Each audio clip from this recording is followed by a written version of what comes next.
Welcome बच्चों, आज हम लोग पढ़ने चल रहे हैं लेंस मेकर्स फार्मूला।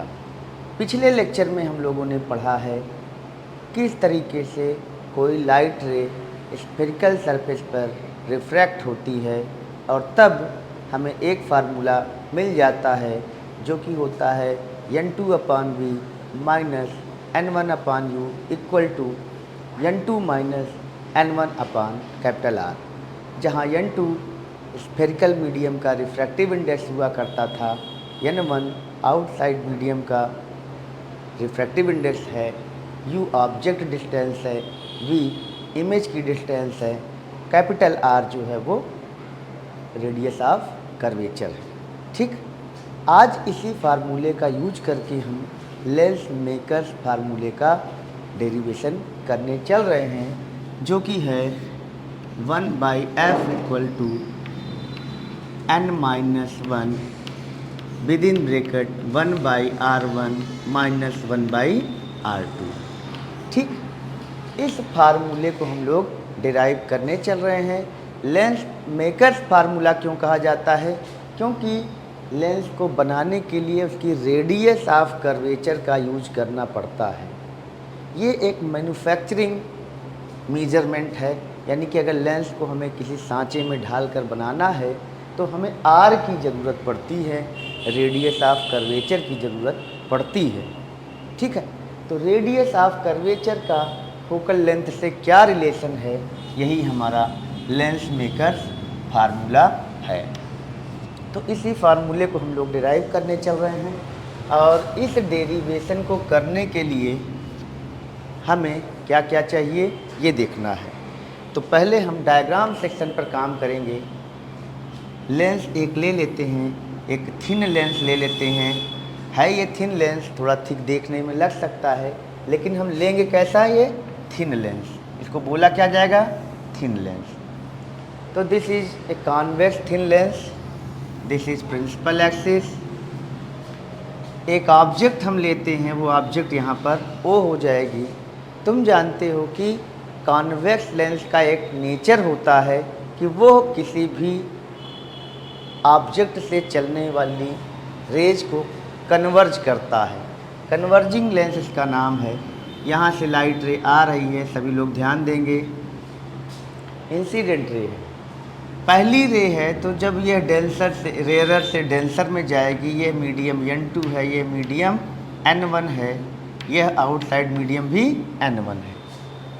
जब ये रे n1 से n2 की तरफ आएगी तो इसका नॉर्मल जो होगा वो इस तरफ होगा, तो ये नॉर्मल की तरफ बेंड करेगी। हमने ये मान रखा है कि n2 जो है वो डेंसर मीडियम है और n1 जो है आउटसाइड मीडियम जनरली एयर होता है और लेंस जनरली कांच का होता है। तो हम ये हमेशा मानकर चलेंगे इस डेरिवेशन में कि n2 is greater than n1, means आपका लेंस का मीडियम जो है वो डेंसर है और आउटसाइड मीडियम जो है वो रेयर है। तो ये नॉर्मल की तरफ रे बेंड करेगी, कुछ बेंड करेगी ये। अब ध्यान क्या रखना है सभी बच्चों को जो गड़बड़ी करते हैं, हमारे पास यहाँ पर अगर यह दूसरा जो सरफेस है ये ना होता तब क्या होता?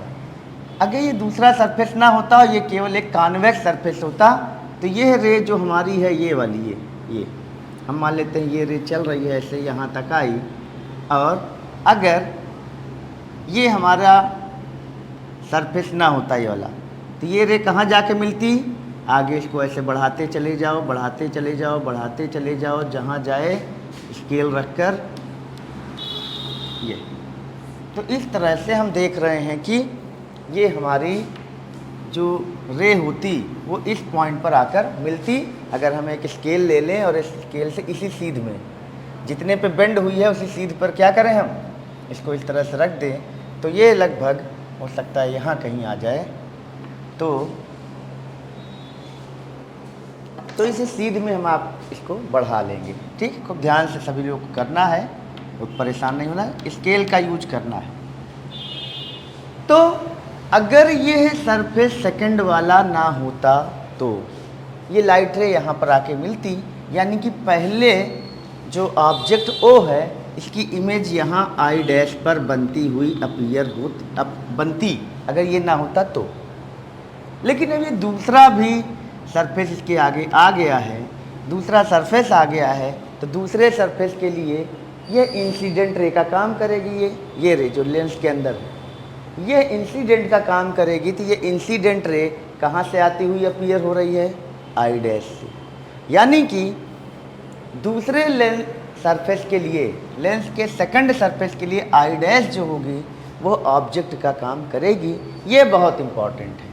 और जब ये ऑब्जेक्ट का काम करेगी तो अब लाइट रे डेंसर से रेयरर में आ रही है और यहाँ का जो नॉर्मल होगा उससे वो दूर हटेगी। तो यहाँ का जो नॉर्मल होगा वो इस पे 90 डिग्री बनाती हुई लाइन होगी, ये ऐसे इस पे 90 डिग्री बनाती हुई लाइन होगी। तो इस नॉर्मल से ये रे क्या होगी? दूर हटेगी। और दूर हटने के चक्कर में वो फिर क्या होगी? प्रिंसिपल एक्सिस की तरफ बेंड करेगी। यानी कि एक बार यहाँ नॉर्मल से नॉर्मल की तरफ बेंड करने के चक्कर में ये नीचे आई और अभी ये नॉर्मल से क्या होगी? दूर हटेगी। तो ये फिर से मुड़ेगी और यहाँ कहीं आकर ये मिल जाएगी और यह हमारा फाइनल इमेज यहाँ बनेगी। ये क्या हो जाएगी? आई। तो दो बार बेंडिंग हो रही है, एक बार पहले सरफेस पर नॉर्मल की तरफ बेंड हो रही है और तब भी वो प्रिंसिपल एक्सिस की तरफ लाइट रे बेंड कर रही है, और दूसरी तरफ दूसरे सरफेस से नॉर्मल से दूर हट रही है और दूर हट रही है तब भी वो प्रिंसिपल एक्सिस की तरफ ही मुड़ेगी। तो इस तरह से फाइनल इमेज हमारी कहाँ बन रही है? आई पर। अब हम क्या करते हैं, चूँकि लेंस थिन है तो कोई भी दूरी चाहे पहले सरफेस से लो, चाहे दूसरे सरफेस से लो, चाहे इनके मिड पॉइंट से ले लो, यानी कि ऑप्टिकल सेंटर से ले लो, तो यह दूरी जो हमारी हो जाएगी इसको हम मान लेते हैं u, object distance, final image की डिस्टेंस हम v मान लेते हैं, और ये जो हमारी इमेज की डिस्टेंस है पहले सरफेस के लिए इमेज की डिस्टेंस है वो हम मान लेते हैं v डैश। ये काम हम लोग कर लेते हैं। यही फिगर हमें फाइनली एग्जाम में बनाना है। बहुत इम्पॉर्टेंट क्वेश्चन है। तो आज का ये क्वेश्चन लेंस मेकर फार्मूला को समर्पित, और ये मोस्ट इम्पॉर्टेंट क्वेश्चन आपके प्री बोर्ड एग्ज़ाम और आने वाले 12th के CBSE यूपी बोर्ड सभी एग्ज़ाम में इक्वली इम्पॉर्टेंट है। तो फॉर बोर्ड एग्ज़ाम, ठीक। तो यहाँ पर शुरुआत हम लोग क्या करेंगे, शुरुआत में जो लिखना चाह रहे हैं बच्चे वो भी लिख लें कि let us consider a convex lens having refractive index of material N2 and refractive index of outside medium is N1. The image formation of a point object O by this lens is shown in the figure. For first lens, O is object. For first surface object is O and I dash is image. For second surface I dash is object and I is image. Object distance is U and final image distance is V. इतना लिखने के बाद हम लोग क्या करेंगे, ठीक है ना। तो देन इतना लिखने के बाद आप लिखेंगे देन फ्रॉम रिफ्रैक्शन फार्मूला। कौन सा फार्मूला? Refraction formula. कौन सा रिफ्रैक्शन फार्मूला है पीछे? तो N2 upon V minus N1 upon U equal to N2 minus N1 upon R, ठीक। पीछे जो लैंग्वेज लिखे हैं वहाँ एक लाइन और लिखेंगे कि let the radii of curvature of first surface is R1 and second surface is R2। ये भी पीछे लिख लेंगे और तब ये चीज़ लिखेंगे। अब रिफ्रैक्शन फार्मूला क्या है? N2 upon V minus N1 upon U equal to N2 minus N1 upon R, ठीक। अब करना क्या है, ध्यान से देखना। अब यहाँ पहला मीडियम N1 है, यहाँ दूसरा मीडियम N2 है, और ये भी इस फार्मूले को अगर पीछे जाकर देखोगे तो वहाँ भी n1 पहला मीडियम था और n2 दूसरे मीडियम का रिफ्रैक्टिव इंडेक्स था, r रेडियस ऑफ कर्वेचर था। तो यहाँ पे v क्या थी? इमेज की डिस्टेंस। u क्या थी? ऑब्जेक्ट की डिस्टेंस। तो then from refraction formula n2 upon v minus n1 upon u equal to n2 minus n1 upon r for first surface,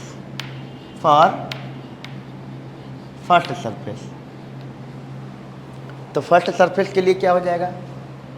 इस रिफ्रैक्शन फार्मूला को फर्स्ट सरफेस के लिए लगाना है। तो फर्स्ट सरफेस के लिए बताओ कौन है? ऑब्जेक्ट की डिस्टेंस क्या है? u है।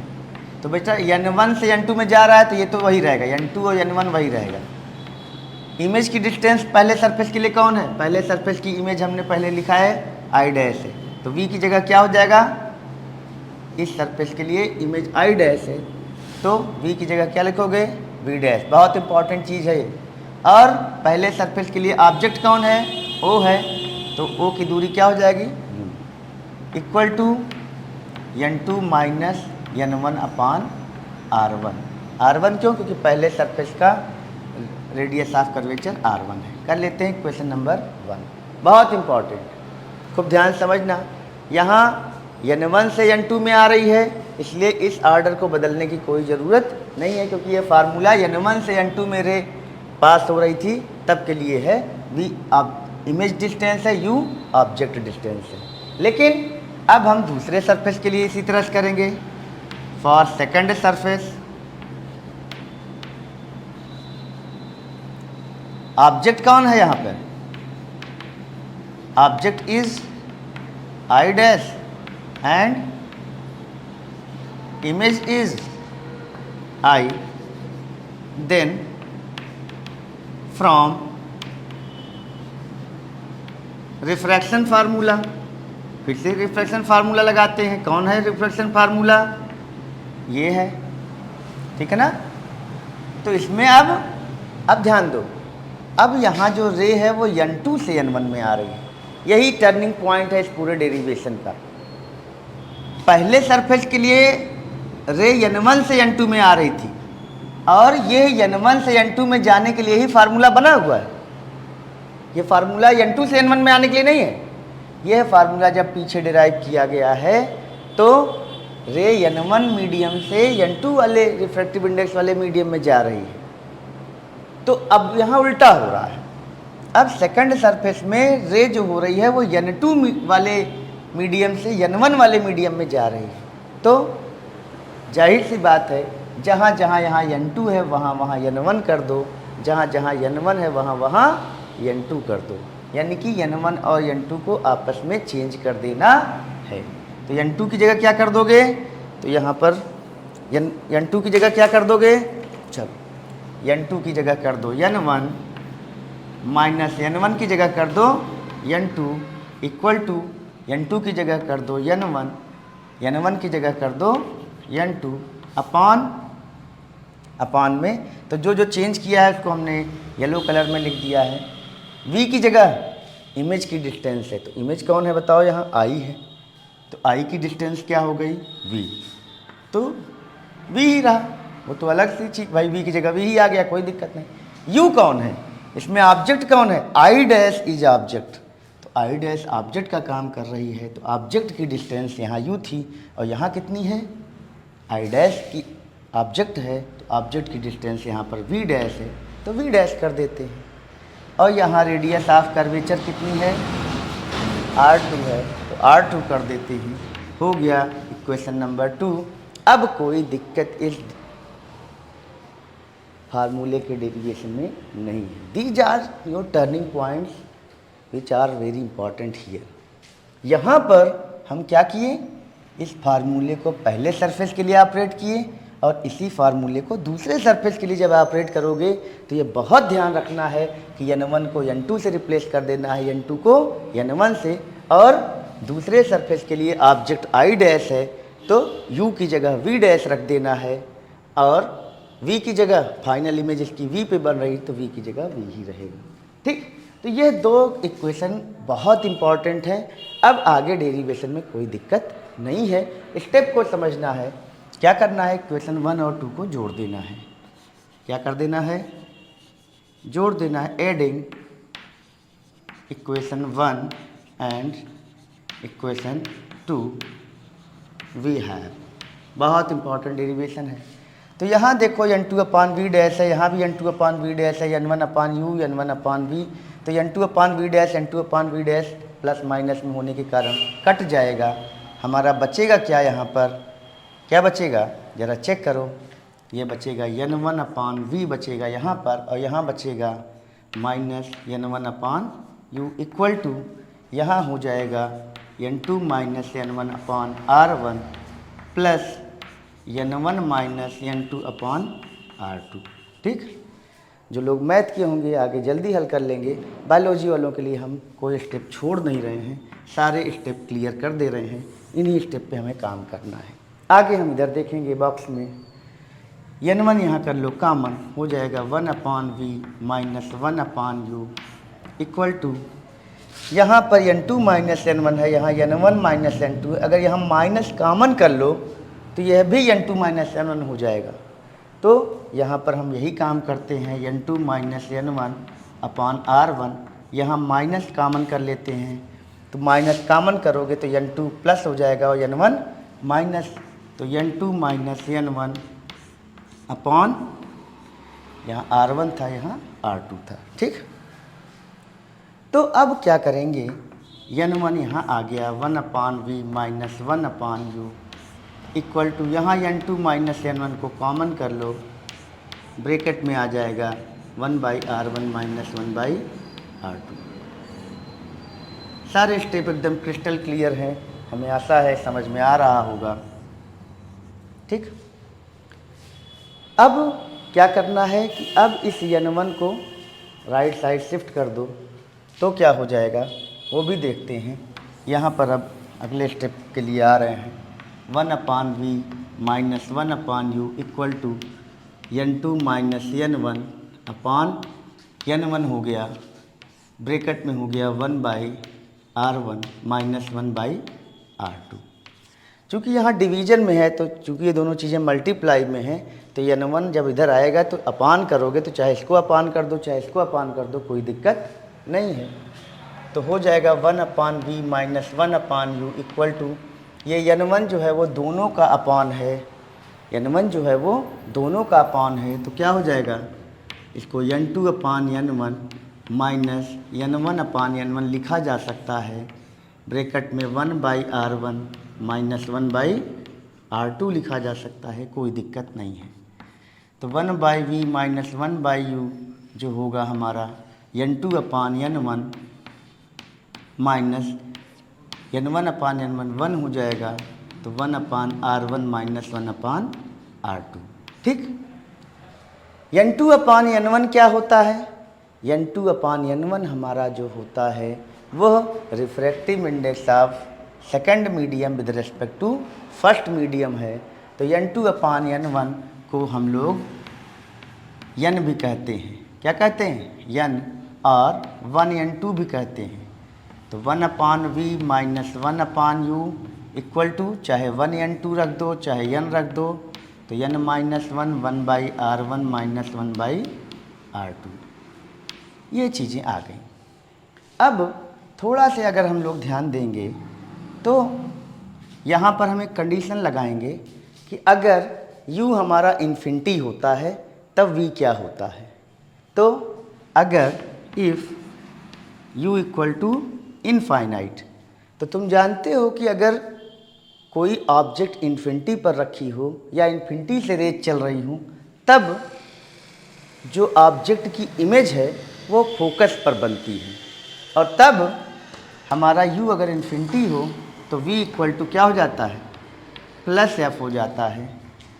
तब वो यहाँ पर हम फिगर बना दे रहे हैं, ये एग्ज़ाम में बनाने की ज़रूरत नहीं है।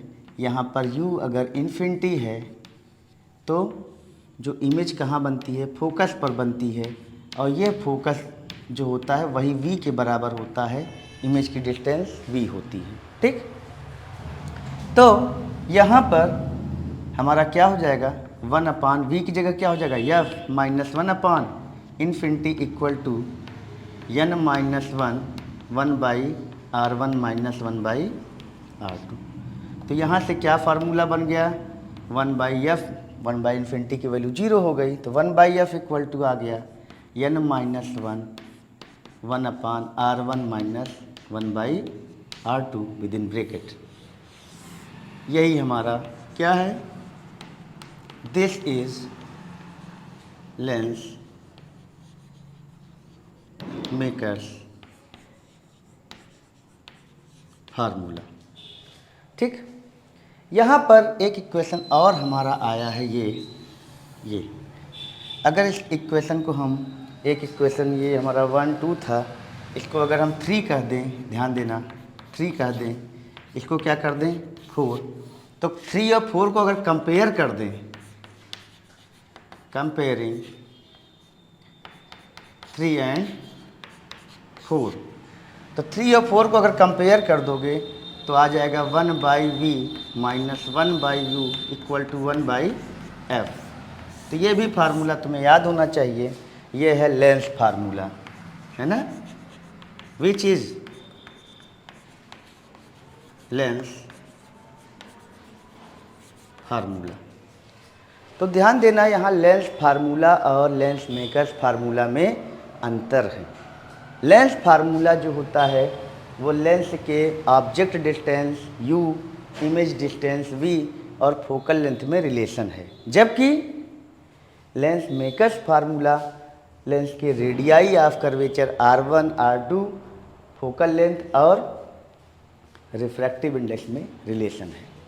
तो आज के लिए इतना ही। अगर ये डेरिवेशन आपके पूरा समझ में आ गया है तो इसको पूरा नोट कर लीजिए, बोर्ड एग्जाम के लिए ये 5 नंबर के क्वेश्चन में आता है और यहाँ 5 मार्क क्वेश्चन है ये। और अगर ये पूरी तरह से आपके समझ में आ गया हो तो चैनल को लाइक शेयर सब्सक्राइब ज़रूर करिए। कोई और भी प्रॉब्लम हो, जहाँ आपको कोई दिक्कत आ रही हो, आप लोग कमेंट में ज़रूर कर दीजिए, जिससे उसके भी वीडियो को हम तैयार करके भेज दें। तो आज के लिए इतना ही, फिर नेक्स्ट वीडियो में किसी इंटरेस्टिंग टॉपिक के साथ हम मिलते हैं। आपके लिए पूरा बोर्ड हमने खाली कर दिया है, फिर से पूरा देखकर पॉज करके इसको आप समझ लीजिए। आज के लिए इतना ही।